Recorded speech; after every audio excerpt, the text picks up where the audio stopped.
দুৰ্ঘটনাগ্ৰস্ত ৰন্ধন গেছ পৰিবাহী এখন টেংকাৰ গেছ নিৰ্গত হৈ সংঘটিত হোৱা অগ্নিকাণ্ডত জীৱন্তে অগ্নিদগ্ধ হৈ নিহত হয় 4জনকৈ লোক নিৰ্ধাৰিত অৱস্থাতে প্ৰাণ গ'ল এটা পৰিয়ালৰে 3জনকৈ লোকৰ গুৰুতৰভাৱে আহত হ'ল 20 জনৰো অধিক লোক ভস্মীভূত হয় 25টাকৈ বাসগৃহ নিহত পৰিয়ালক 4 লাখ আৰু আহতসকলক 2 লাখ টকাৰ ক্ষতিপূৰণ ঘোষণা কৰিছে ৰাজ্য চৰকাৰে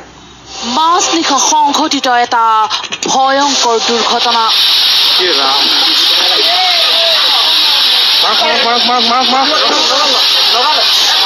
জুই জুই চৌপাশে কেৱল ভয়ংকৰ জুই ৰন্ধন গেছ পৰিবাহী টেংকাৰ দুৰ্ঘটনাগ্ৰস্ত হৈ বিধ্বংসী অগ্নিকাণ্ড যি অগ্নিকাণ্ডত জীৱন্তে অগ্নিদগ্ধ হ'ল 4জনকৈ লোক নিদ্ৰাৰত অৱস্থাত প্ৰাণ গ'ল একেটা পৰিয়ালৰ 3জনৰ অগ্নিদগ্ধ হৈ গুৰুতৰভাৱে আহত হ'ল 20 জনৰো অধিক মাজনিশা টেংকাৰ দুৰ্ঘটনাগ্ৰস্ত হৈ গেছ নিৰ্গত হোৱাৰ ফলত সংঘটিত ভয়ংকৰ অগ্নিকাণ্ডই মুহূৰ্ততে ছাৰখাৰ কৰি পেলালে ডেৰগাঁৱৰ 25টাতকৈও অধিক পৰিয়ালৰ বাসগৃহ মাজনিশা মুহূৰ্ততে এনেদৰে দপদপাই জ্বলি উঠিল জুই যি জুয়ে এফালৰ পৰা দহি নিলে সকলোকে নিশাৰ আহাৰ গ্ৰহণ কৰি নিজৰ ঘৰত শুই আছিল বিমল ভূঞা ললিতা ভূঞা আৰু তেওঁলোকৰ অতিথিৰ কন্যা সন্তান কণমানি জুনতৰা ভূঞা ৰন্ধন গেছ কঢ়িওৱা এই টেংকাৰখন দুৰ্ঘটনাগ্ৰস্ত হোৱাৰ ফলত গেছ নিৰ্গত হৈ মুহূৰ্ততে প্ৰলয়ংকাৰী জুয়ে সাৱটি লয় এক বৃহত্তৰ অঞ্চল আৰু নিদ্ৰাৰত অৱস্থাতে জীৱন্তে অগ্নিদগ্ধ হৈ মৃত্যু সাৱটিলে স্বামী স্ত্ৰী আৰু তেওঁলোকৰ অতিথিৰ কণমানি কন্যাই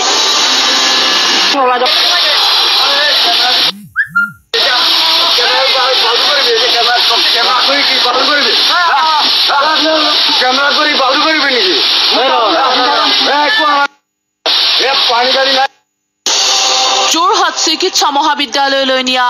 20 জনৰো অধিক আহত লোকৰ ভিতৰত চিকিৎসালয়ত মৃত্যু হয় গুৰুতৰভাৱে অগ্নিদগ্ধ হোৱা এজন ব্যক্তিৰ ডেৰগাঁৱৰ ৰঙামাটিৰ ৰাঙলিটিং গ্ৰান্তত সংঘটিত এই ভয়ংকৰ ঘটনাই মাজনিশা সকলোকে কঁপাই তুলিলে নিশাই পৰিস্থিতি নিয়ন্ত্ৰণৰ বাবে ঘটনাস্থলীত উপস্থিত হয় NRL আৰু IOCৰ বিশেষজ্ঞ নিৰাপদ দূৰলৈ পঠিয়াই দিয়া হয় ৰঙামাটিৰ সমূহ পৰিয়ালক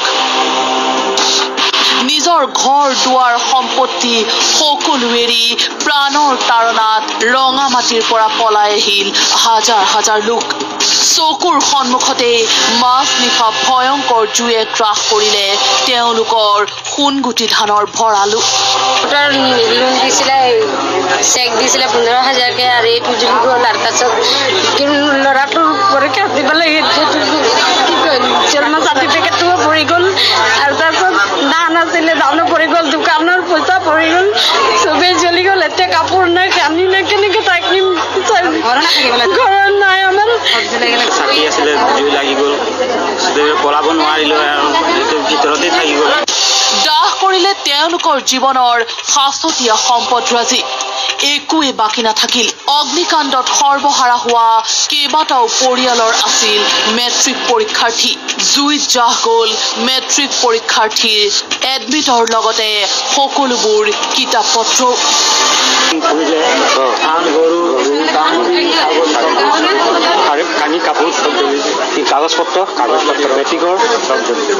মুহূৰ্ততে এক